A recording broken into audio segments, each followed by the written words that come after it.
இங்க பாரு, நீ பெரியாரின் வெங்காயத்தை என் மேல வீசு, நான் என் தலைவன் தந்த வெடிகுண்ட உன் மேல வீசுறேன்.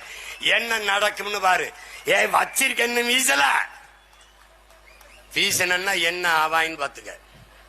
நீ இங்க வர உன்னைய புதைச்ச இடத்துல புல்லு கூட முளைக்காது. Be careful. கட்சியின் தலைமை ஒருங்கிணைப்பாளர் சீமான் மீது மேலும் ஒரு வழக்கு பதிவு செய்யப்பட்டிருக்கிறது. சேலம் சூரமங்கலம் போலீசார் வழக்கு பதிவு செய்திருக்கக்கூடிய அண்மை தகவலை பார்த்து கொண்டிருக்கிறோம். வர சொன்னதே நான் தான்டா.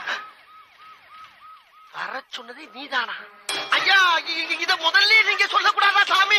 ஏன் சொன்ன ஓடுறக்கா? அதுக்கு இல்லங்க. ஆனா உண்மையிலேயே நீ நல்லவன்டா. எப்படி? ஒரு அடி கூட வாங்காம உனக்கும் தீவிரவாதிக்கு தொடர்பு இருக்குதுன்னு ஒத்துட்ட பாரு. You are a great man. ஐயா ஐயா, நான் தீவிரவாதி இல்லையா? எதுக்கு முனையா பேசுறா? எடுப்பா இருக்குன்னு ஒரு போட்டி போட்டு பேசிட்டு சாமி. போட்டி போட்டு பேசுறதுக்கு நான் என்ன புலவனா? ஐயோ, மண்டபத்துல